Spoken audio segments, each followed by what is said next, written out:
लागे चुन्ना दुआरी।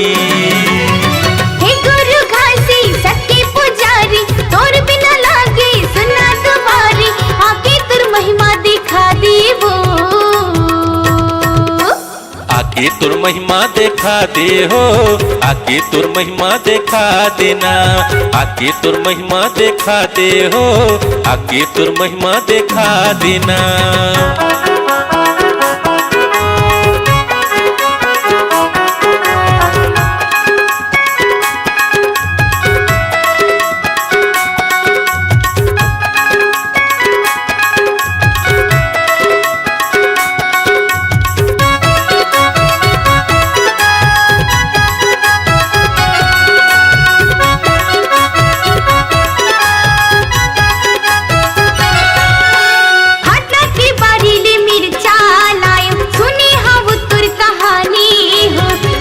बड़े सब संत बता के बोल के अपन जुबानी हो,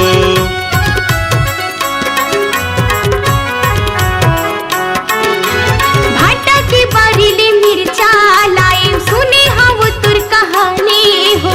बड़े बड़े सब संत बता के बोल के अपन जुबानी हो।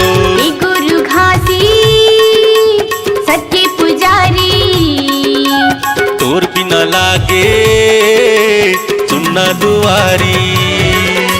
हे गुरु घासी सच्चे पुजारी, तोर बिना लागे सुना दुआरी, आके तुर महिमा दिखा दे हो, आके तुर महिमा दिखा दे हो, आके तुर महिमा दिखा देना, आके तुर महिमा दिखा दे हो, आके तुर महिमा दिखा देना।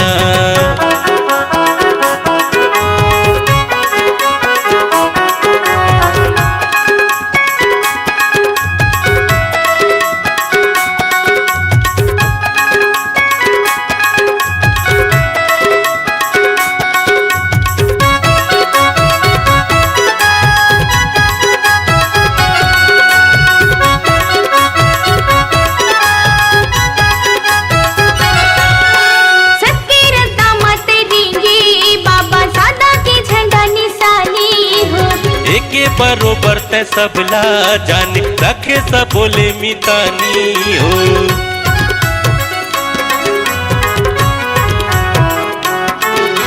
सबके रत्ता मत देंगे बाबा सादा के झंडा निशानी हो।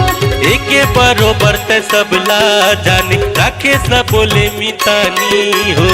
गुरु घासी सच्चे पुजारी, तोर बिना लागे चुन्ना दुआरी।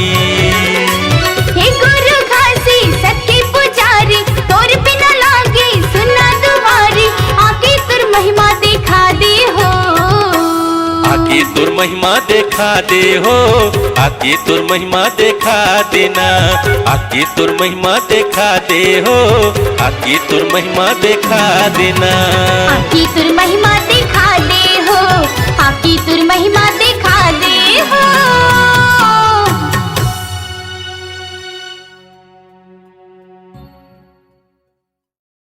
साधना म्यूजिक ऑडियो वीडियो स्टूडियो थान खमरिया में आपका स्वागत है।